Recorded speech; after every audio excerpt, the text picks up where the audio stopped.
Hello everyone, welcome to Civil Spotlight, and today we are going to discuss the lecture 2 part 3. It is based on the flexural design for T-beam and L-beam. So before beginning, this is all about me, myself Piyush Sharma. I'm here to help you for the competitive exam. So let's begin our lecture. So as you can see, there is a statement that saying there is a T-beam and L-beam. सबसे पहले it is the need of are कि सबसे पहले ये समझाया जाए कि T beam किस तरीके से है एग्जिस्ट करती है in real site and L beam कैसे एग्जिस्ट करती है ऑन रियल साइट. देखो, जो कॉन्क्रीट स्लैब्स होती हैं, exactly the slabs which have concrete in compression and compression kind of beam is also attached to it, then compression part acts as flanged beam. मतलब ये क्या कहा है, सिंपल बात की जाए उस बारे में बताया जाए. एक्चुअल में क्या होता है, स्लैब जब डालते हैं, ऐसे कि ये स्लैब है, इसको जब कास्ट करा गया था, इसके साथ साथ छोटा सा फोमवर्क बना के यहाँ पे भी एक बीम कास्ट कर दी गई. So these two portions, they start acting as one unit. Now the concrete slab, the upper portion of concrete slab, if that is in compression and this upper portion of the beam is in compression, then only it is going to act as a flange beam, या यूँ कहूँ T beam. इसको और किस नाम से कहते हैं जानते हैं? Flange beams. T beam और L beam को हम फ्लैंज बीम के नाम से भी जानते हैं. सिमिलरली सेम कंसेप्ट है. अगर कोई स्लैब है और स्लैब कास्ट की गई तो कोने में जो बीम कास्ट की जा रही है उसके साथ स्लैब के, that would be L beam, और in between it would act as a T beam. तो ये तो हुआ practical information about L beam and T beam. So what if slab is in tension? Slab अगर ऊपर की compression में, ठीक है, फ्लैंज बीम बन गया. अगर टेंशन में हो तो क्या होगा सर? तो देखो, अगर आपकी स्लैब यहाँ ऊपर टेंशन में है और ये बीम पोर्शन टेंशन में है, तो इसका मतलब कंप्रेशन में ये नीचे वाला पोर्शन रहा होगा. तो इस केस में मैं कहूँगा मेरे लिए एक इन्वर्टेड बीम मिल गई है. यानी कि अब तक हम बीम में टेंशन ऊपर देख रहे थे या नीचे देख रहे थे, यहाँ कंप्रेशन नीचे आ गया, टेंशन ऊपर चला गया. सो इस केस में जब हम कैलकुलेशन करेंगे, so that would not be for T beam, but किसके अकॉर्डिंग हो गया? क्योंकि कंप्रेशन सिर्फ इतने से पोर्शन में, और हमारी जो अजम्पशन है उसके अकॉर्डिंग सिर्फ कैलकुलेशन के लिए compression part of concrete consider किया जाता है. तो यहाँ पे वो क्या हो गया है? रेक्टेंगुलर. तो इसका मतलब अगर बेंडिंग मोमेंट नेगेटिव जा रहा है तो टेंशन आ गई स्लैब में, इस वजह से आ गया यहाँ सिर्फ कंप्रेशन नीचे का पॉइंट. तो ये कैसा हो गया? रेक्टेंगुलर बीम हो गई ना, रेक्टेंगुलर बीम. जबकि यहाँ पे टी बीम इसलिए कह रहे हैं क्योंकि यहाँ पे सारा कंप्रेशन इसमें, और शेडेड एरिया अगर आप बनाओगे तो it becomes a part above the neutral axis, और एल बीम में भी ऐसा ही होगा. Therefore, this is the theoretical representation of how T-beam and L-beam are shown. तो बेसिकली रियल लाइफ में कैसे दिखते हैं, बच्चों को इसे थोड़ा थोड़ा समझ में आता है, थोड़ा थोड़ा नहीं आता है. तो देखो, जैसे कि ब्रिज के नीचे का है, जब इसको ब्रिज को बना रहे थे तो ऐसा नहीं कि बीम को अलग बनाएंगे, स्लैब को अलग बनाएंगे. इसके अंदर फोम वर्क बनाया है सबके लिए ऐसे, और फिर कॉन्क्रीटिंग कर दी गई है इस शेप की. जो अब कॉन्क्रीट जो ग्रेड यहाँ डाला था वही बीम के लिए भी गया है. सो वो कैलकुलेशन पहले हो चुकी है. तो आप देखिए यहाँ पे जो बीच में आ रहा है ये एक्चुअली कुछ पोर्शन ऐसे शांति से देखोगे तो ये कैसा लगेगा? टी बीम जैसा लगेगा. ठीक है. तो यहाँ पे देखो, इसको थोड़ा जूम इन करके दिख रहा होगा आपको कि ये बनाया स्लैब के साथ ही कास्ट करा हुआ है, but a portion of it from centre to centre act as a T beam. ये दूसरी टी बीम हो गई. अब ये कोने की बीम है, अब ये कोने की बीम है तो ये कैसी हो गई? एल बीम हो गई. So this is how we see the L beam and T beam in the field.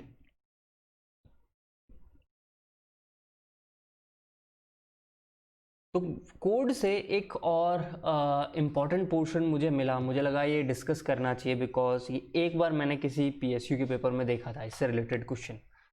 तो क्वेश्चन ये था कि एक्चुअली पॉइंट बी जो यहाँ पे मेंशन है 60% मिनिमम मेन स्टील से, उससे रिलेटेड था. बट मैं एक बार पढ़ देता हूँ क्या है ये. क्या है क्लॉज 23.1.1? ये है अ slab which is assumed to act as a compression flange of T beam or L beam shall satisfy the following. The slab shall be cast integrally with the web. देखो एक पोर्शन तो यही मिल गया question का कि slab और वो जो वेब होता है, वेब कौन सा है, ये नीचे वाला, ये नीचे वाला पोर्शन क्या है, वेब, ऊपर वाला क्या है, ये स्लैब है। स्लैब और वेब वो दोनों एक साथ ही कास्ट किए जाते हैं फील्ड के अंदर, जो मैंने आपको ऊपर बताया था, ठीक है। And the slab shall be effective bonded together in any other manner. अगर आपने गलती से अगर स्लैब अलग कास्ट किए, बीम अलग कास्ट किए, तो वो इस तरीके से होने चाहिए कि they should act as one unit. तो ये पहली चीज तो पता लग गई कि हम क्या कोशिश करेंगे कॉन्क्रीटिंग करते टाइम, स्लैब और वेब एक साथ बने। बात करते हैं सेकंड मोस्ट इंपॉर्टेंट पॉइंट, ये जो है इसको तो आप लिख ही लो, यहाँ मैंने लिखा भी है रेड में। If main reinforcement of slab is parallel to the beam. अब देखो मेन रीइंफोर्समेंट कैसी होती है, ऑल्दो हम स्लैब एक अलग से पढ़ेंगे, but for now we can know that कि मेन रीइंफोर्समेंट की बात कर रहा हूँ मैं, ठीक है, डिस्ट्रीब्यूशन रीइंफोर्समेंट की नहीं। तो मेन रीइंफोर्समेंट यानी मैंने ब्लू से बना दी, यानी कि ये ऐसे कुछ लंबा सा स्लैब है, तो इसमें ये बहुत सारी ऐसे ब्लू रंग की जो है ये ऐसे जा रही होंगी, ब्लू कलर वाली मेन स्लैब्स हो गई। तो main reinforcement of slab is parallel to beam. Beam की स्लैब कहाँ है, ये नीचे वाइट में मेंशन की हुई है मैंने। The transverse reinforcement shall be provided in figure 3। Such reinforcement shall not be less than 60% of the main reinforcement at the midspan of beam, midspan of slab। midspan कहाँ है, ये रहा, इसमें कितनी जा रही है, उसके 60% से कम नहीं होनी चाहिए। अब ये कौन सी बोल रहा है, कौन सी होती है भाई, ट्रांसवर्स रीइंफोर्समेंट, करेक्ट। तो देखो इसने कौन से वाला, फिगर 3, तो मैंने यहाँ फिगर 3 उठाया, सेक्शन XX बनाया है। ये देखो कोड है, ये टॉप व्यू दिख रहा है, तो एक सेक्शन XX लिया, काटा उसे, अब यहाँ देख रहे हैं। तो यहाँ पे आपको ये दिख रहा होगा एक ऐसे, it should not be less than 60% of main reinforcement at the mid span.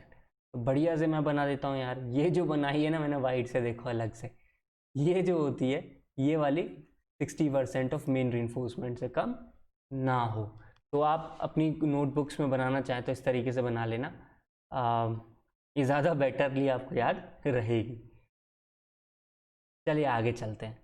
अब आपको कैसे क्वेश्चंस देखने को मिलने वाले हैं, आपको क्वेश्चन देखने को मिलेंगे। ऑब्जेक्टिव में तो कोई डिजाइन का क्वेश्चन आएगा नहीं, सिर्फ एनालिसिस का क्वेश्चन आ सकता है, वो भी इसमें एक पार्ट है, वहां तक आएगा।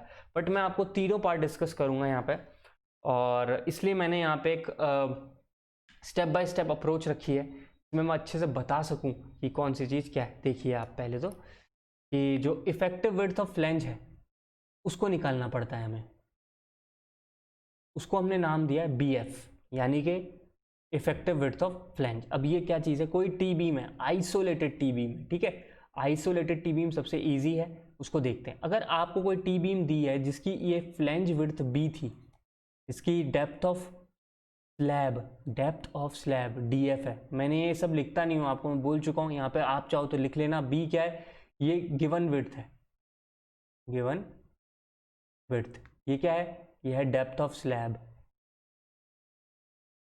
अच्छा, तो इफेक्टिव डेप्थ कहाँ से कहाँ तक होगी, टॉप पॉइंट से लेकर यहाँ तक, ये होगी इफेक्टिव डेप्थ।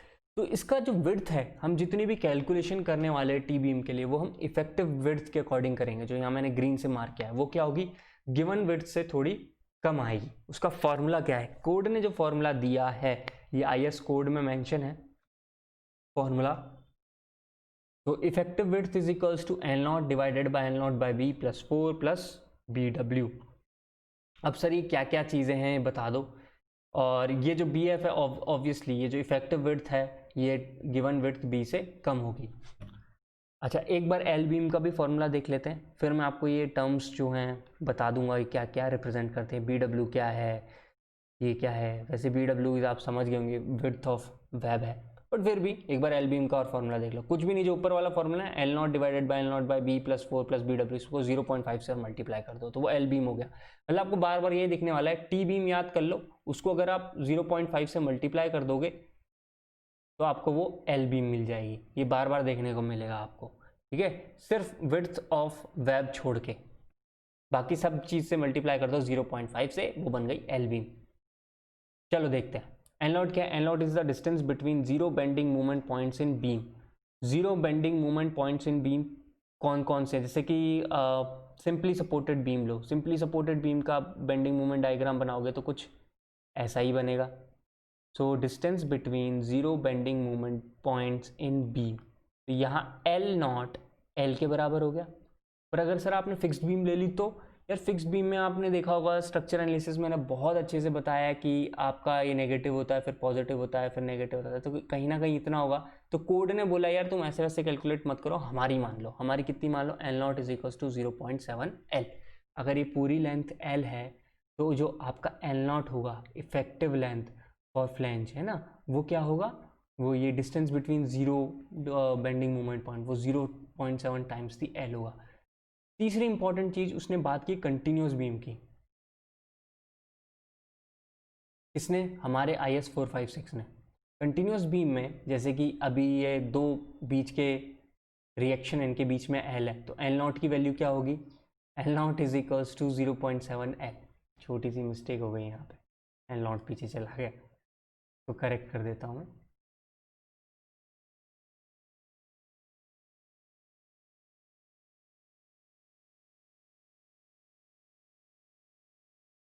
तो L not is equals to 0.7 L, ये मतलब 0.7 एल फिक्स्ड, और उसके लिए सिंपली सपोर्टेड के लिए सिंपल अपन क्या कह देंगे, एल कह देंगे। अब ये बात तो आपको समझ आ ही गई है लगभग। अब अपन आगे देखते हैं कि बी एफ मतलब विड्थ ऑफ फ्लैंज हो गई, इफेक्टिव विड्थ ऑफ फ्लैंज हो गई, बी डब्ल्यू मतलब it is the width of web. तो आओ देखते हैं, बी एफ बोले तो effective width of flange, B W बोले तो विड्थ ऑफ वेब। वेब कौन सा हो गया, वो पतला वाला जो नीचे है ना, इसे कहते हैं web. D F thickness of flange, thickness of flange भी कह सकते हैं, कई बार इसको थिकनेस ऑफ स्लैब के नाम से भी दिया जाता है। तो आप दोनों में से कुछ भी समझ लो, स्लैब बनाओ या फ्लैंज बनाओ, है तो end of the day T beam की नज़र से देखें तो फ्लैंज ही है, तो अपन फ्लैंज बोल सकते हैं या थिकनेस ऑफ स्लैब भी बोल सकते हैं। बी क्या है, actual width of flange, B का नाम आपको मिलेगा actual width of flange. Formula भाई रटने का है, इस पर डायरेक्ट फॉर्मूले आते हैं, चाहे गेट हो चाहे ईएससी हो, उन्हें आपसे डिज़ाइन नहीं करवा सकते टी बीम की, उन्हें भी पता है, उनकी भी रिस्ट्रिक्शन है, इसलिए ये फॉर्मूले रट लो अच्छे से, ठीक है। नाउ लेट्स मूव टू एक और पोर्शन की, अगर आपको स्लैब के साथ बना के दी गई हो तो किस तरीके से इफेक्टिव विड्थ ऑफ फ्लैंज निकालेंगे। अभी तक मैंने आइसोलेटेड बीम की बात की थी, यहाँ पे आइसोलेटेड की बात की थी, अब मैं स्लैब प्लस बीम टाइप की बात कर रहा हूँ, यानी कि आपने एक स्लैब डाली, इसमें टी बीम बना दी। अब ये तो आइसोलेटेड नहीं है, इसमें देखो अपने को बनाना पड़ रहा है एक टी बीम का पोर्शन बीच में, तो ये कैसे निकालेंगे अपन, कैसे फाइंड आउट कर पाएंगे, ये चीज़ पता करनी है। तो देखो इसका मैंने एक टॉप व्यू भी बनाया आप लोगों के लिए। मैंने कह दिया ये डिस्टेंस जो है यहाँ से यहाँ तक, ये थोड़ा सा ऐसा बना, हाँ अब ठीक है, यहाँ से यहाँ तक ये है L1 जो कि यहाँ मैंने शो कर दिया है, यहाँ से यहाँ तक L2। मतलब आप कैसे पता लगाओगे ये टी बीम जो बनाई है इसकी इफेक्टिव विड्थ क्या है, अभी आइसोलेटेड तो है नहीं, तो इसके लिए भी कोड ने एक फॉर्मूला दिया है। वो फॉर्मूला क्या है, L0/6 + 6 times the depth of flange plus width of web. Web क्या है, ये रही, डेप्थ ऑफ फ्लैंज कितनी है, ये रही, इफेक्टिव विड्थ ऑफ फ्लैंज क्या आ जाएगी, ये PF से डिनोट कर रहा हूँ यहाँ पे, ठीक है। या फिर एक तो या तो ये वाला फॉर्मूला लगाओ, L0/6 + 6 DF + BW, या फिर जो ये L1 L2 है, देखो इधर L1 था, इसका आधा ले लो L1/2, और इसके राइट में क्या है L2/2, तो L1/2 L2/2, और इसको ऐड कर देता हूँ, ये भी विड्थ ऑफ फ्लैंज हो जाएगी, विड्थ ऑफ वेब हो जाएगी, सॉरी BW है तो विड्थ ऑफ वेब हो गई। तो नाउ इन दोनों के मिनिमम जो है जो निकलेगा वो मेरे लिए क्या हो जाएगी, effective width of T beam हो जाएगी। ये IS कोड ने बोला है, तो ये गलती मत करना। एक्चुअली इसमें वर्ड ये वाला तो उन्होंने न्यूमेरिकल लिख दिया, ये वाला वर्ड्स में लिख दिया, तो मैंने सोचा इंस्टेड ऑफ शोइंग दैट मैं खुद आपको ग्राफिकली दिखाते हुए समझा देता हूँ कि आप मिस्टेक ना करो। तो this is L0/6 + 6 DF + BW। अभी मैंने आपसे कहा था BW को छोड़ के बाकी सब चीज़ों को 0.5 से मल्टीप्लाई कर दो तो L बीम बन जाती है। देखो तो L बीम का फॉर्मूला हमें उसके अंदर कोड में क्या दिया है, L0 by 6 plus 6 times the DF multiply by 0.5 plus width of web. Again अब एल बीम की बात कर रहा हूँ मैं, एल बीम यहाँ आओ वापस से। अच्छा, एल बीम की बात करूँगा तो इस पोर्शन को ब्रेक करूँगा तो मेरे लिए तो ये हुई है एल बीम, तो ये विड्थ होनी चाहिए एल बीम के लिए, तो ये क्या हो जाएगा L1/2 और ये width of web. Low sir हो गया, L1/2 plus width of web, this is effective width of beam. तो L0 क्या है, वही जो ऊपर मैंने ऊपर बताया कि दो बेंडिंग मोमेंट जहाँ पे अगर ये फिक्स्ड हैं तो जहाँ पे बेंडिंग मोमेंट 0 होगा तो L0 हो जाएगा 0.7L, वही वाला एग्जैक्टली वही L0 है यहाँ पे। L1 L2 क्या है, ये एक आप टर्म देख सकते हो, this is clear span of adjacent slab beams, adjacent slab beams के बीच का क्लियर स्पैन, यानी कि बीम के इस एक्सट्रीम एज से इसके स्टार्टिंग एज तक, ऐसी चीज़ों को हम क्या कहते हैं हमारे सिविल टर्म्स में, clear span. So this is, or actually I would say these are the formulas that will be used to calculate the effective width of beam। और आप देखेंगे कि ESE हो, गेट हो, बहुत सारे क्वेश्चंस तो इसी बात पे निकल जाते हैं कि इफेक्टिव विड्थ निकाल दो, इफेक्टिव विड्थ निकाल दो। और डिज़ाइन एनालिसिस तो सिर्फ हाँ सब्जेक्टिव क्वेश्चंस में आती है। तो कुछ एक इम्पॉर्टेंट पॉइंट है जो मैं चाहता हूँ कि आप याद रखें, हो सकता है पूछ लें, आज तक कभी ऐसा पूछा नहीं गया है but it is very important, क्योंकि अभी आपने कन्फ्यूजन हो सकता है कि सर आपने यहाँ पे स्लैब में एक ऐसा बनाया फिर उसके साथ लेटरल रीइंफोर्समेंट या कोई ट्रांसवर्स रीइंफोर्समेंट लगा दी तो ये डबली रीइंफोर्स्ड हो गई क्या, या ये स्लैब में बहुत सारी अपनी वो जा रही हैं मेन रीइंफोर्समेंट स्लैब की, तो सर क्या मैं इसको डबली रीइंफोर्स मानूंगा या सिंगली रीइंफोर्स मानूंगा। Basically T and L beam in spite of being having the reinforcement, ये जो reinforcements आप देख रहे हैं ये बेसिकली स्लैब की हैं,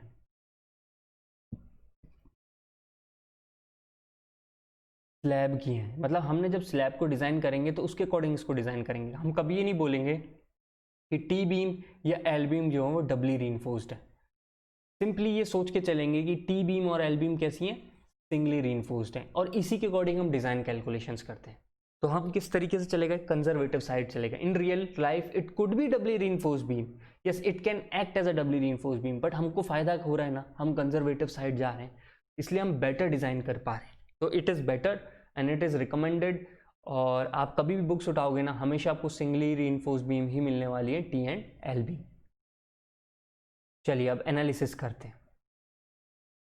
हमेशा मैंने आपको जो बीम्स पढ़ाई हैं, अब आप ट्रेंड तो समझ ही गए होंगे कि मैंने इसको किस तरीके से ब्रेक किया है। वो बुक की बजाय मैंने सोचा ये ज़्यादा बेटर रहेगा कि पहले एक बीम पढ़ाओ, बीम का बेसिक पढ़ाओ, फिर सिंगली उठाओ, फिर उसकी डिज़ाइन एनालिसिस डिज़ाइन कर दो, फिर डब्ल्यू उठाओ एनालिसिस डिज़ाइन कर दो। अब टी की बात कर रहा हूँ, उसका बेसिक आपको पता चल चुका है, आगे same to same singly reinforced beam वाले जितने पोर्शन है ना वो हैं। अच्छा आपसे अब आप पूछेंगे सर आपने हर चीज़ में एक अजम्पशन की बात कही थी, यहाँ तो आपने अजम्पशन बताया ही नहीं है। तो यार मैं बता दूं कि यहाँ पे जितने भी अजम्पशंस होने वाले हैं, क्योंकि मैंने पहले ही बोल दिया है यहाँ पे कि बीम कैसे डिज़ाइंड है, सिंगली रीइंफोर्स्ड बीम की तरह डिज़ाइन है, तो सारे के सारे अजम्पशन कैसे हुए, same as that of singly reinforced beam हुए।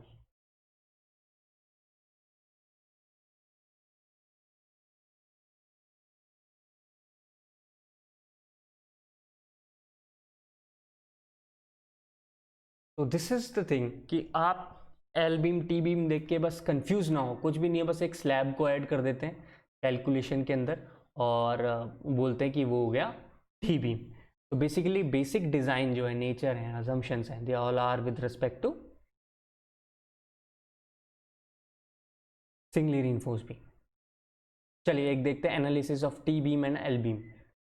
तो इसके अंदर मैं सीधे straight forward to the point बात कर रहा हूँ, आपका टाइम वेस्ट नहीं करना चाहता।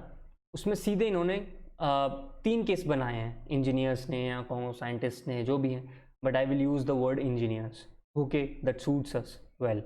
तो इंजीनियर्स ने 3 केस पॉसिबिलिटी 3 केसों की पॉसिबिलिटी की अच्छे से यहाँ पे बात की। अब आप देखेंगे कौन कौन से सर ऐसे कैसे, देखो यार अपन ने सिंगली रीइंफोर्स्ड बीम की बात की थी, इसमें एक तो ये रेक्टेंगुलर पोर्शन है और साथ में एक पैराबोलिक पोर्शन है, ये बात अब अच्छे से आपको पता है। तो इन्होंने कहा एक काम करो कि ये जो न्यूट्रल एक्सिस है ना, ये फ्लेंज में लाई कर रही है, न्यूट्रल एक्सिस लाइज इन फ्लेंज, तो ये फ्लेंज हो गया।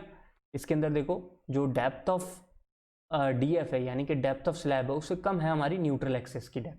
तो अब सारा की सारा कैसा हो गया, अब तो यार ये लो, अपने को नीचे से क्या मतलब, अपने लिए तो यही रेक्टेंगुलर पोर्शन बन गया जिसकी विड्थ है BF।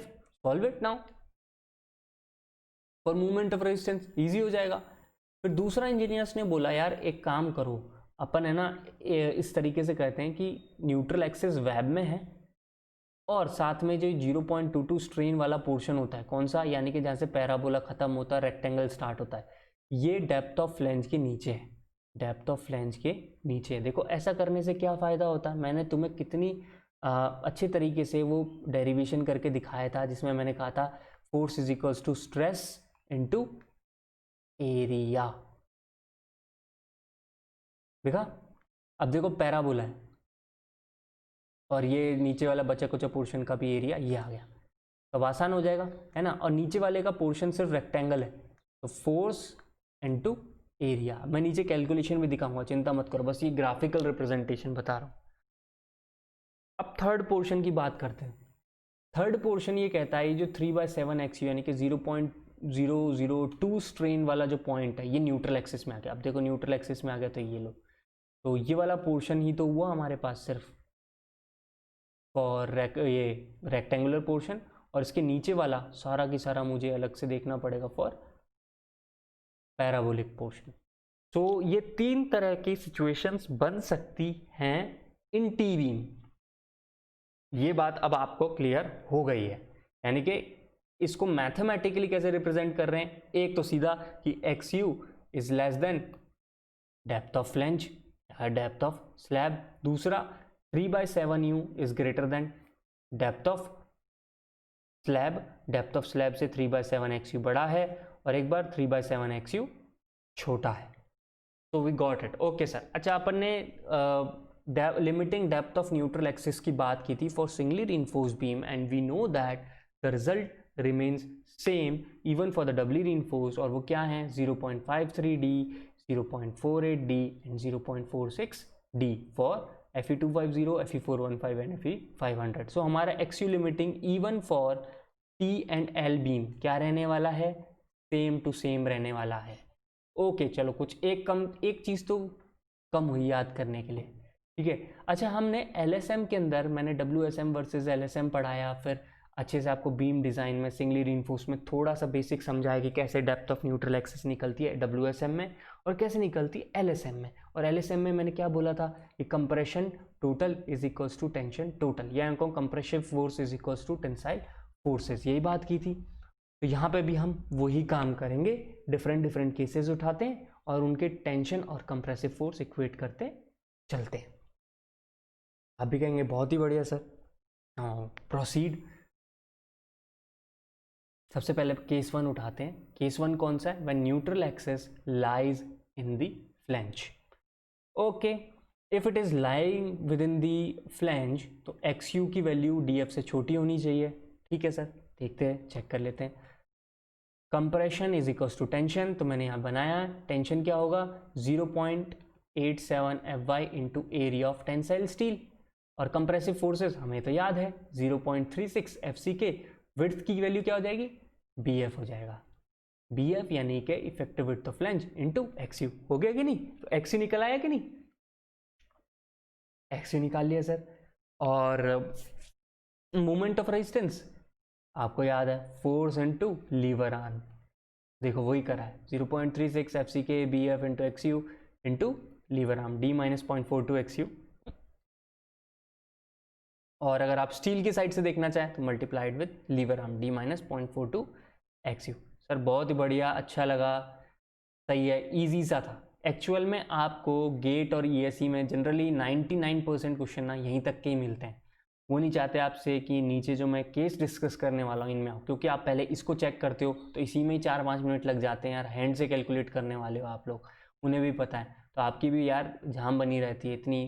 कोई गेट में जैसे कैलकुलेटर गिवन है but also it consumes time, और साथ में ESE में तो कैलकुलेटर भी नहीं है, वो ऐसे कैलकुलेशंस में फंसाते ही नहीं हैं आप लोगों को, सिंपली यहाँ तक ही करके छोड़ देते हैं। बट केस 2 में कैसे सॉल्व करेंगे सर, केस 3 में कैसे सॉल्व करेंगे, ये तो पता होना चाहिए, क्योंकि वो वर्ड्स में पूछ सकता है कि यार हमारा डीएफ का केस है, हमारा वाईएफ का केस है, बताओ उसे कैसे कैसे सॉल्व किया।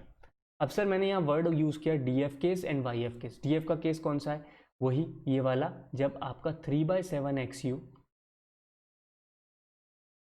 यानी कि डेप्थ ऑफ ये जो पैराबोला तक है ये थोड़ा सा बड़ा हो जाता है डेप्थ ऑफ फ्लैंज से, इसे कहते हैं हम डीएफ का केस।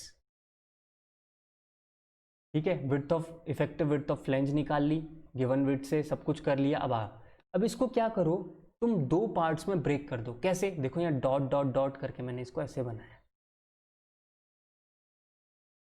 यानी कि एक ऐसी सिंगली रीइंफोर्स्ड बीम बन गई है जिसकी विड्थ है BW और जिसकी डेप्थ है यहाँ टॉप से लेकर यहाँ तक। ठीक है, इसको निकाल के यहाँ बना देते हैं, ये बना दिया सर। अब इसका तुम स्ट्रेस डायग्राम बनाओ। इसका स्ट्रेस डायग्राम तो सर मेरे को कोई डर ही नहीं लगेगा, जो अपन ने बनाया था वही की वही बन जाएगा यहाँ पे, मस्त है कि नहीं। और जो बचा कुचा पोर्शन है यहाँ पे बचा क्या, ये वाला ये देखो ये लिया BF माइनस BW बचा था। इसके लिए क्या स्ट्रेस पॉइंट हो जाएगा, सिर्फ सर ये देखो इसके लिए तो 0.45 FC के सिर्फ रेक्टेंगुलर ब्लॉक जो है वो आ जाएगा, है कि नहीं मस्त। कितना आसान हो गया। In order to we can say divide it into 2 parts and then solving it.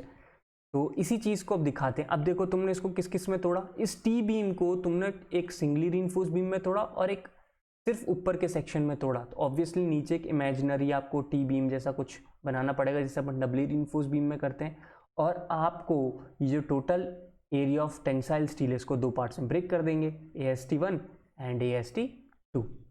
अब आओ एनालिसिस पे। ये देखो ये बनाया मैंने, ये रहा। अब इस टाइप के का तो आपको पता है कि सर इसको C1 यानी कि कंप्रेसिव फोर्स 1 है तो 0.36 FC के width of beam that is BW in here into XU। बहुत ही बढ़िया सर, बहुत ही बढ़िया, ये तो पढ़ा हुआ है। Tension is 0.87 FY into AST1, बहुत अच्छे से ये भी पढ़ लिया। Lever arm D minus 0.42 XU। इसी तरीके से इसको सॉल्व कर लो। अब इसके लिए तो ये 0.45 FC हो गया, 0.45 FC के स्ट्रेस, सब कुछ यूनिफॉर्म है, इनटू एरिया क्या होगा BF minus BW into depth of slab. कर दिया, देखा निकल गया ना। Compressive force 2, tensile force 2 0.87 FY into ST2। तो लीवर आर्म क्या हो जाएगा, लीवर आर्म अब बोलोगे सर इसके CG से, इसका CG क्या है यहाँ पे DF/2, ये क्या आ गया D minus DF/2। Okay, so lever arm is D minus DF/2। तो this is so much easy now. इसलिए मैं कहता हूँ कि कई बार बीम्स में फॉर्मूला सिर्फ ये 0.36 FC के BWXU के फॉर्म में याद करो, बाकी थोड़ा सा एक डायग्राम बनाओगे तो अच्छे से निकल आएगा। अब यहाँ नीचे देखो एक्चुअल डेप्थ कैसे निकालोगे। Compressive total forces equals to total tensile forces 0.36 FC K BW into XU जैसे ऊपर देखा, plus 0.45 FC K stress into area depth of flange into width of remaining width of flange is equals to 0.87 FY into total area of tensile steel. इससे मिल गया हमको, क्या मिल जाएगा XU मिल जाएगा। XU मतलब actual depth of neutral axis. अब उसको चेक करना चाहिए हमें, XU लिमिटिंग से कम है ज़्यादा है, अगर वो उससे कम है तो अंडर रीइंफोर्स्ड, बराबर है तो बैलेंस्ड या क्रिटिकल सेक्शन। तो इस टाइप के सिचुएशंस को हम कहते हैं ओके एक्सेप्टेबल है। ज़्यादा हो गया तो क्या कहते हैं ओवर रीइंफोर्स्ड, तो वो क्या करना होगा XU को XU is equals to XU limiting लेके डिज़ाइन करना होगा, करेक्ट। तो मोमेंट ऑफ रेजिस्टेंस कैसे निकालोगे, अब तो आसान है। देखो मोमेंट ऑफ रेजिस्टेंस यहाँ से निकाल लो, force into lever arm plus force into lever arm. इसलिए मैंने ये अच्छे से यहाँ पे लाके ये चीज़ें लिखी हुई हैं। So here it is force into lever arm, force into lever arm 2। You got everything. चाहो तो आप कॉन्क्रीट की साइड से कैलकुलेट कर लो, चाहो तो स्टील की साइड से कैलकुलेट कर लो, you will get the same moment of resistance. अब केस 3 की बात करते हैं। ये फेमसली कहा जाता है YF का केस भी है। इसके अंदर जो 3/7 XU है वो बेसिकली छोटा है डेप्थ ऑफ स्लैब से या डेप्थ ऑफ फ्लैंज से। इसके अंदर भी सेम काम करेंगे, इसको ब्रेक करेंगे एक सिंपली रीइंफोर्स्ड बीम की तरह एंड दिस पोर्शन। बट अब क्योंकि यहाँ पे डेप्थ जो है वो हमारे पास वैसी नहीं है, तो हम एक काम करते हैं, इसको जो 0.45 FC के ना इसके बराबर वाली डेप्थ में या इससे थोड़ी सी कम ऐसी डेप्थ में कन्वर्ट कर दो कि जो इसका एरिया है ना वो 0.45 FC के हो जाए। बस ये वाला काम करना है। तो उस वाली डेप्थ को हम कहते हैं YF डेप्थ। तो convert the DF to a equivalent depth YF such that the rectangular stress block lies in YF। उसका एक फॉर्मूला है जो कोड ने मेंशन किया है, ये फॉर्मूला आप रट लो, इसी पे डायरेक्ट न्यूमेरिकल आ जाता है कि वो बताना YF की वैल्यू क्या होगी अगर XU की वैल्यू इतनी है, या XU को XU लिमिटिंग रख दोगे तो YF की वैल्यू कितनी होगी। ऐसे क्वेश्चन से लेंगे। तो ये कौन से क्लॉज में, G NXG 2.2.1 IS कोड के इस वाले क्लॉज में लिखा है 0.15 XU plus 0.65 the depth of slab.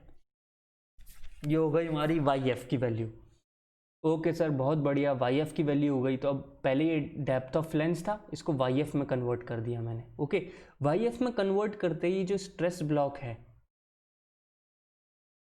इसके बराबर हमारी डेप्थ ऑफ फ्लैंज हो गई। अब ये बिल्कुल जैसे हमने पहले किया था बिल्कुल वैसा हो गया। तो आप इसको कन्वर्ट कर दोगे एक singly reinforced beam plus remaining part में। तो सिंगली रीइंफोर्स्ड बीम जिसकी विड्थ BW से रिप्रेजेंट हो रही है, neutral axis AST1, we got this one, and then we have this one width of flange minus BW YF का case and this thing। तो compression 1 0.36 FCK, width of beam is BW into depth of neutral axis XU। यहाँ पे 0.45 FCK, BF in minus BW, this is the width of beam into YF। 0.87 F by AST1, 0.87 F by AST2, so D minus 0.42 XU, D minus YF by 2।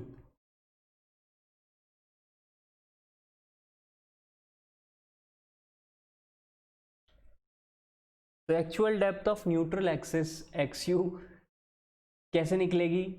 Same concept से निकलेगी जैसे हमने पहले निकाली थी, compressive forces total is equals to tensile forces total. तो जो हमने ऊपर ही कंप्रेसिव फोर्सेस टोटल निकाले हैं इनको ऐड करके लिख दिया, यहाँ आ गया। सिर्फ डेप्थ ऑफ DF की जगह क्या हो जाएगा? YF आ जाएगा। बाकी सब वही चल रहा है। फिर वापस इसमें से एक XU निकलेगा, फिर XU को चेक करोगे, लिमिटिंग से कम है, ज़्यादा है, ओके है, क्या है। फिर सिमिलरली वो उसको एक्सेप्ट कर लेंगे। और मूवमेंट ऑफ रेजिस्टेंस क्या है? Compressive forces into lever arm 1, compressive forces into lever arm 2, जो मैंने बताया है। फिर से चेक कर लो, सब ठीक है। ओके, तो इसका एक सबसे बेस्ट, अब आप बोलेंगे सर ठीक है अब आपने बता दिया, एनालिसिस बता दिया, अभी मैंने स्टेप्स नहीं बताए, इस बात को ध्यान रखना। स्टेप्स ऑफ एनालिसिस मैं नीचे बताऊंगा। बट हमारे कोड ने ये डिस्टिंग्विश करने के लिए कि भाई ये DF का केस है या YF का केस है, एक डायरेक्टली हमको एक फॉर्मूला दे दिया। यानी कि हमें मेहनत नहीं करनी पड़ेगी बार बार चेक करके, तुक्का बजा के, ट्रायल एंड एरर से। जो बुक्स में दिया है उसको मत यूज़ करो, डायरेक्टली जो हमारा कोड ने दिया है IS 456 में वो लिखो। वो सीधा इन्होंने बोला है कि depth of flange divided by effective depth, if that is less than equals to 0.2 तो वो है DF का केस। और अगर डेप्थ ऑफ फ्लैंज और D बड़ा हो जा रहा है तो वो है YF का केस 0.2 से। बस ये याद कर लो, सब कुछ समझ में आ जाएगा अब आपको। अब स्टेप्स बताता हूँ मैं।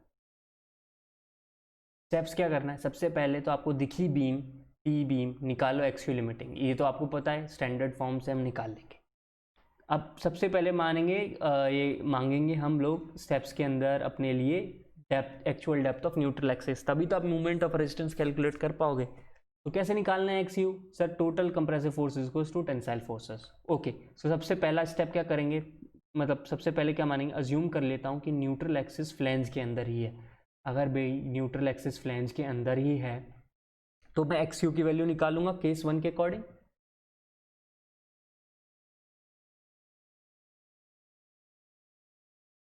ये आ गया केस 1, इसके अकॉर्डिंग निकालूंगा। यहाँ से सॉल्व करूँगा। अब एक्स यू की वैल्यू मिल जाएगी मुझे, तो उसे किसके साथ चेक करूँगा एक्स यू की वैल्यू को? उसको सबसे पहले चेक करूँगा मैं डेप्थ ऑफ स्लैब से। अगर तुम्हारा एक्स यू की वैल्यू डेप्थ ऑफ स्लैब से छोटी है तो ठीक है, ओके है, तुम फाइंड आउट कर लो मोमेंट ऑफ रेजिस्टेंस। क्यों? क्योंकि हमारा जो अजम्पशन है x U is less then depth of flange, वो यहाँ पे वापस भी तो आना चाहिए। और अगर तुम्हारी डेप्थ गलती से बड़ी आ जाती है एक्चुअल डेप्थ डी एफ से, तो इसका मतलब हमने जो अजम्पशन लिया था कि हमारी न्यूट्रल एक्सिस फ्लैंज में जा रही है, एग्जिस्ट कर रही है, वो रॉन्ग था। तो हमें क्या देखना पड़ेगा? अब चेक करते हैं हम, जब ये वाला पोर्शन पे आ गए ये, तो उसके बाद यहाँ आओ डी एफ बाई डी लो। अगर वो लेस देन 0.2 है तो डी एफ का केस है, ग्रेटर देन 0.2 है तो वाई एफ का केस है। अब आपको पता है वाई एफ और डी एफ में कैसे निकालना है moment of resistance, even Y F कैसे निकालना है, और उसके अंदर mentioned actual depth of neutral axis कैसे निकालनी है, निकाल ली सर। उसके बाद हम अब क्या करेंगे सर? अब चेक करेंगे जो गिवन न्यूट्रल एक्सिस है वो अंडर रीइंफोर्स्ड ओवर रीइंफोर्स्ड है, चेक कर लिया। अगर वो अंडर रीइंफोर्स्ड है तो सही है, लिमिटिंग है तो भी सही है, और ओवर रीइंफोर्स्ड है तो लिमिटिंग के अकॉर्डिंग डिज़ाइन करेंगे और moment of resistance find out कर लेंगे, जैसे मैंने ऊपर डिस्कस किया था। तो इससे रिलेटेड एक बड़ा क्वेश्चन मैं यहाँ पे सॉल्व करके आपको दिखाऊंगा ताकि आपके सारे कंफ्यूजन दूर हो जाएं एंड आपको कोई भी चीज़ में आप स्पेशली जो ऑब्जेक्टिव क्वेश्चन है ना उसके अंदर बिल्कुल भी ना अटको। तो देखो क्या है, a simply supported T beam has the following dimension दी दिया कि 2000 है, 150 mm है एंड 700 mm इफेक्टिव डेप्थ है, डी है, दी ये 6 बार्स हैं 32 mm की and this is 300 mm width of web. Okay sir, तो सबसे पहला काम ये है find out the moment of resistance of beam. Okay sir, और साथ में स्पैन लेंथ दे दी 9 मीटर। क्या बोला इसने वर्ड? Simply supported. अब याद करो सिंपली सपोर्टेड का अगर एल है तो उसका एल नॉट किसके बराबर हो जाएगा? एल के बराबर हो जाएगा। ये बात क्लियर है? तो हमारा फॉर्मूला उठाते हैं इफेक्टिव विड्थ निकालने के लिए। इफेक्टिव विड्थ का फॉर्मूला क्या है? L naught divide L naught by B plus 4 plus B W. Sir ठीक है, ये क्या है? 9000 mm, mm की फॉर्म में लिख रहा हूँ सारा, है ना, क्योंकि mm में ही निकालना है। एंड ऑफ द डे ये 300 है, मीटर में मत रखना, mm में रखो, सब कुछ सबसे बेहतरीन रहता है। हाँ, आरसीसी के अंदर जरूरत ना पड़े, जब तक छुओ ही मत, mm से कन्वर्ट ही मत करो, mm इज बेस्ट। तो 9000 mm, 9000 by 2000 plus 4 this thing we got 1300 and approximately 60 mm, यानी कि एक्चुअल विड्थ कितनी दी थी? 2000, और अपने को कितनी मिली इफेक्टिव विड्थ? 1360 mm। ठीक है सर, ये बात तो आ गई कि आइसोलेटेड बीम थी तो हमने उसकी विड्थ निकाल ली। अब एक्सी लिमिटिंग की बात कर लेते हैं सर। Fe 415 है, सॉरी Fe 415 है, Fe 500 है, just a minute. Basically Fe 415 है, तो I have done it. So Fe 415 के लिए क्या होगा? 0.48 D होगा, तो 0.48 D के अकॉर्डिंग मैंने निकाल लिया 336 mm। आपने पहले 500 देखा होगा, यहाँ पे 415 एक्चुअली कैलकुलेशन जो की थी वो 415 के लिए है, और आंसर भी इन्होंने 415 दिया था, क्वेश्चन में 500 लिखा हुआ था। तो I also went through that thing, तो instead I corrected my question. चलो अब हम आगे चलते हैं। वैसे भी कंसेप्ट लर्निंग इंपॉर्टेंट है यहाँ पे, ये फालतू की छोटी छोटी चीज़ों से परेशान नहीं होना है। Okay, so actual depth of neutral axis निकालने के लिए सबसे पहला मैं क्या मान लूँगा? Neutral axis lies in the flange. Neutral axis भाई फ्लैंज में लाई कर गई हैं, ये रही X U. Width of flange is B F. Compression is equals to tension. बिल्कुल sir, compressive force tension force के बराबर करते हैं 0.36 FC के B X U is equals to this thing. Solve किया, एक्स यू की वैल्यू आ गई 172 mm। 415 रख के ही सॉल्व किया हुआ है, बिल्कुल करेक्ट कैलकुलेशंस हैं। अब मेरा अजम्पशन क्या था यहाँ पे? ये था कि जो एक्स यू है, सबसे पहले जब मैंने अज्यूम ही कर लिया कि actual depth neutral axis should be less than depth of flange, और डेप्थ ऑफ फ्लैंज कितनी है क्वेश्चन में हमें गिवन है? 150 mm। तो ये जो एक्स यू आना था ये 150 mm से छोटा आना था, ये तो 150 mm से छोटा ही नहीं हुआ। अगर कोई चीज़ 150 mm से छोटी नहीं हुई तो जो हमारा अजम्पशन था फेल कर गया। इसका मतलब न्यूट्रल एक्सिस फ्लैंज में तो लाई नहीं कर रही है। ये बात क्लियर होते ही हम लोग टूट पड़ेंगे DF बाई डी पे। 150 डिवाइडेड बाय 700 मिल गया 0.214। 0.214 किससे बड़ा है? 0.2 से बड़ा है। इसका मतलब कौन सा केस हो गया? YF का केस हो गया। YF हो DF हो, उन दोनों में सिर्फ एक ही चेंज है, DF की जगह YF आ जाता है। यहाँ कौन YF की जगह DF आता है अगर DF वाले केस से मोमेंट ऑफ रेजिस्टेंस निकालते हो तो YF का केस इसलिए, चलो एक बार में आपको पता लग जाएगा कि क्वेश्चन से कैसे कैलकुलेशन करते हैं, इसलिए मैंने ये क्वेश्चन चूज किया। अच्छा, अब हमें XU की वैल्यू पता है क्या? नहीं। मैं काम करता हूँ, YF को लिख लेता हूँ 0.15 XU plus 0.65 times the depth of flange, that is 150। 0.15 XU plus 97.5 mm। बहुत बढ़िया सर, आपने YF रख लिया। अब आपने जो सिखाया पीयूष भाई अभी आपने बोला T को, ये जो YF की विड्थ हो गई है, अब इक्विवेलेंट विड्थ DF की जगह क्या हो गई है? YF हो गई है। इसको किस किस पोर्शन में तोड़ दोगे? एक लंबी वाली सिंपली सपोर्टेड बीम में, बाकी रिमेनिंग पोर्शन में। तो ब्रेक कर देते हैं, लंबी वाला पोर्शन और ये बचा कुचा पोर्शन। अब YF हो चुका है DF से, तो यहाँ पे क्या हो जाएगा? 0.45 FCK का बिल्कुल ब्लॉक जो है इसमें बिल्कुल फिट आ जाएगा, कोई दिक्कत नहीं है। यहाँ क्या हो जाएगा? 0.36 FCK BWXU, यहाँ पे 0.45 FCK स्ट्रेस इनटू एरिया, वही कर दिया सर।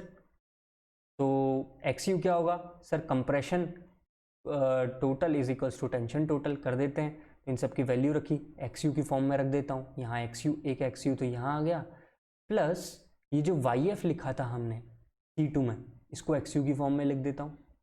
ओके, बाकी सारी चीज़ें तो पता है, 6A 32 बार्स है हमारे पास, वो भी हैं। लो सर, सॉल्व कर देंगे, एक इक्वेशन है बस, XU ही तो अननोन है हमारे पास।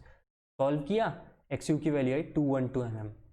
तो पहली चीज़ तो ये 212 mm जो हमारा अजम्पशन है 150, उससे तो बड़ा ही है, इसका मतलब YF बिल्कुल सही वाला केस है। अब XU लिमिटिंग से चेक कर लो यार। XU लिमिटिंग में हमने निकाला था 3, कितना निकाला इसको? 336।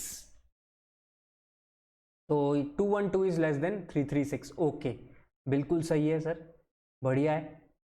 अब मैं YF की वैल्यू निकाल देता हूँ। 0.15 XU 97.5 में रख दी, 130 mm आ गई approximately. Movement of resistance, compressive forces multiply by lever arm 1 plus compressive force 2 plus into lever arm 2। So this is what I got in terms of kilonewton meter, 1334.12 kilonewton meter. So this is how you are going to approach for T-beam. ये basic हो गया कि आपका अब सारे के सारे objective question आराम से इसके कवर हो जाएंगे। अब एक बार जल्दी से बस सिर्फ डिज़ाइन के स्टेप देख लेते हैं। अब मैं डिज़ाइन का क्वेश्चन नहीं कराऊंगा क्योंकि हर बार मैंने पहले डिज़ाइन के क्वेश्चंस कराए हैं। मैं जानता हूँ उनमें टाइम कंज्यूम होता है, but in order to teach you just the concept, मैं ऑलरेडी सिंगली रीइंफोर्स्ड बीम का करवा चुका हूँ, फिर डबली रीइंफोर्स्ड बीम में भी एक पार्ट का डिज़ाइन करवा चुका हूँ, बट इसमें नहीं करवाऊंगा। इसमें सिर्फ स्टेप बताऊंगा क्योंकि अब आपका IQ डेवलप हो चुका है कि कैसे निकाला गया होगा। सिंपल वही सिंगली रीइंफोर्स्ड के स्टेप रहेंगे, जैसे कि size is given, need to find area of steel, यही डिजाइनिंग का काम है हमारे केस में। आपको B दे दिया है, ध्यान रखना आपको इफेक्टिव विड्थ नहीं दिया है, B दिया हुआ है। डेप्थ ऑफ स्लैब कितना, विड्थ ऑफ वेब है, इफेक्टिव डेप्थ है, ये सब पता है आपको। आप क्या करेंगे? सबसे पहले इफेक्टिव विड्थ निकालेंगे। सबसे पहले इफेक्टिव विड्थ निकालोगे तभी तो आप टी बीम वाली कैलकुलेशंस कर पाओगे यार। इफेक्टिव विड्थ निकाली, बेंडिंग मोमेंट को मैं 1.5 से मल्टीप्लाई करके, यानी कि उसको फैक्टर्ड करके अल्टीमेट बेंडिंग मोमेंट निकाल लिया। अब डिज़ाइन का केस जो है ना, बड़ा सिंपल है, बड़ा प्यारा है। अपन इधर उधर ये जो एनालिसिस वाले स्टेप है ना, इनसे बचते हैं और बिल्कुल प्यारा सा काम कर देते हैं।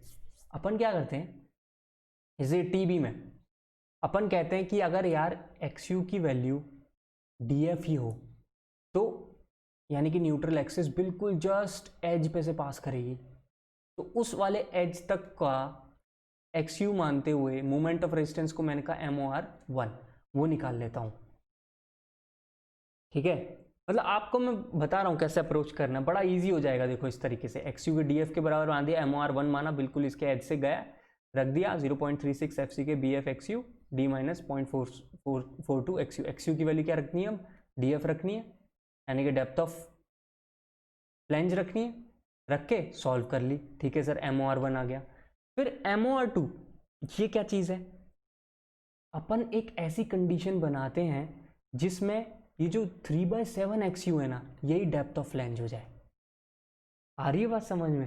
मतलब अपन बहुत इजी करने वाले हैं। In fact design of T beam and L beam is the easier, और I would say the easiest in all the analysis that we have done for doubly reinforced and singly reinforced. बहुत आसान हो जाता है। यहाँ देखो, तो डेप्थ ऑफ फ्लैंज को 3/7 XU के बराबर मान लो, और मान लो कि न्यूट्रल एक्सिस वेब में है, तो ये वह 0.22 बिल्कुल ये एच के ऊपर से जाएगा, तो कितना MOR2 आएगा ये तो आप निकाल ही सकते हो। इसको वही एक बड़ी लंबी सिंगली रीइंफोर्स्ड बीम में ब्रेक प्लस रिमेनिंग पोर्शन कर दिया सर, वैल्यू निकल आई MOR2। साथ में maximum depth of neutral axis हो सकती है मोमेंट ऑफ रेजिस्टेंस लिमिटिंग के नाम की, जो मैंने आपको सिखाई है XU लिमिटिंग के ऊपर आएगी, वो भी आपने निकाल ली सर। बहुत ही बढ़िया काम कर दिया। वो कैसे निकालोगे आप? इसको सीधा सीधे ब्रेक करोगे एक सिंगली रीइंफोर्स्ड बीम में प्लस रिमेनिंग पोर्शन, क्योंकि अब ये इतना नीचे जा चुका है, ये इतना नीचे जा चुका होगा, अगर आप लिमिटिंग के लिए बनाओगे ना कर्व, तो डायरेक्टली